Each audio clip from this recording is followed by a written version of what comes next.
8-ci sual, yeni sual davam edirik.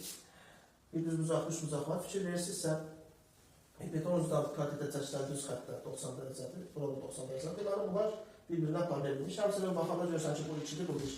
Deməli, oturacağa nəzərən bu xətt orta xətt. O orta xəttlərin bir tərəfləri yarıya bölündü. Buraya x-dirsə, burada x-dir. Buraya y-dirsə, diğer tərəfdə y-dir. Sonra Pifagor teoremindən keçirik. Katetlərin kvadratları cəmi hipotenuzun kvadrat təmirləri. Yəni 2x-in kvadratı üstə gələk buradakı katetin 2-nin kvadratı. Belə olmalıdır ki, bu hipotenuzun yəni artıq 2 komutlu kvadratını. Biraz sadələşdirsəm 4x-in kvadratı üstə gələk 4 bərabərdir 4 y-in kvadratına. Y2 x-də ifadə edildi. Deməli, y2 tək saxlamalıyıq. Birinci hər tərəfi 4-ə bölürəm. Y2-in kvadratı bərabər olar x-in kvadratı üstə gələk 1-ə. Y2-in özünün istədiyinə görə y bərabər olar kök altında x-in kvadratı üstə gələk 1-ə. Cavabımız bu olacaq. Eyni mövzu 60-cı sualla davam edirik. Alfa bucaqları bərabərdir. B-dən Z-yə 12, D-dən Z-yə 9 olursa AD-ni, yəni x-i tapın. Baxaq. Özümüzdən bu tərəfə bir V bucağı, digər bucağa bir F bucağı əlavə etsək, alfa V, F bucağı, 3 bucağı əmələ gələcək.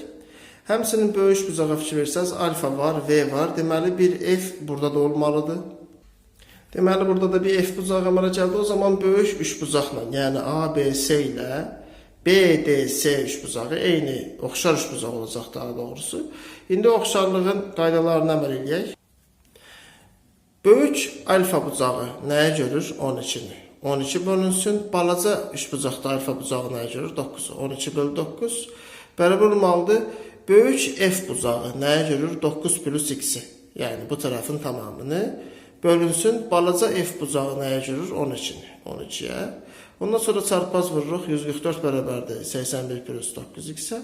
81 144 tərəfə çıxdıya keçsə 63 bərabər 9x-dən x bərabərdir 7-yə. Həmçinin oxşarlığa aid qızıl qaydalar var. Oxşarlıq əmsalı k olarsa perimetrlərin nisbəti k, sahələrin nisbəti k kvadrat, həcmlər nisbəti k-nın kubu olar.